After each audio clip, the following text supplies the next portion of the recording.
autumn evening at Vickerstown Station.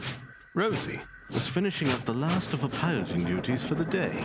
As the last train left the station, Rosie let out a content yawn. You've worked harder than usual today, Rosie. Maybe you should sleep in tomorrow. Nonsense. I just need a good night's sleep and I'll be fit as a fiddle. With that, Rosie said goodnight to the station master and slowly puffed her way back to the yards. The yards were still, and there wasn't a sound to be heard. Rosie was quite pleased. Maybe she would get a good night's sleep after all. But then, something peculiar caught her eye. Near the yard entrance were 3 shadowy figures wandering close to the track. The 3 shadows were actually 3 little boys standing by the line. Their uniforms were dusty and wrinkled, and they looked cold and frightened. Hello? What are you 3 doing here? We got lost. We thought it would be fun to play on the tracks, but it wasn't. You did what? A railway is not a playground. You could get hurt, or worse. We're sorry. We won't do it again. Can you take us to the station, please? We don't want to miss our train. I'm sorry, boys, but the last passenger train left half an hour ago. You'll have to come back tomorrow to... That's our train. Please take us there, ma'am. We can't be late. It's a bit odd being this late at night. Oh well, must be a last-minute train. We better go take a look anyway. And so the 3 boys climbed into the cab, and Rosie made her way to the station.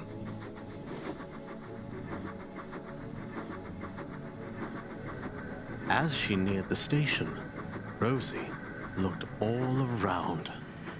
There, sitting at the platform, was a very old, grimy engine with a single coach behind it.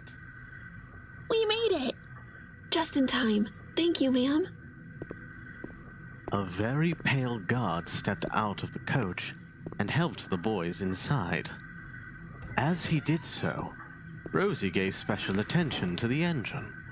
Hello there. Thank you for waiting for these passengers.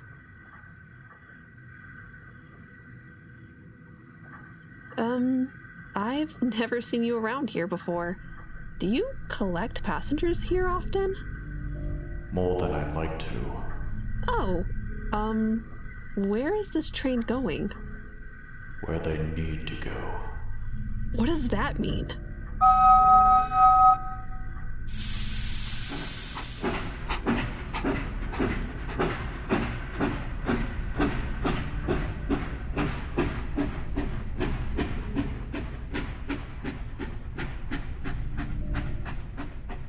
At last, the chill in Rosie's boiler faded as well.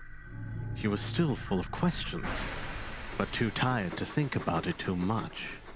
So she hesitantly chuffed back to the yard to finally get a decent night's sleep. Early the next morning, Rosie had trouble waking up. The fire was slow to start and couldn't make any steam.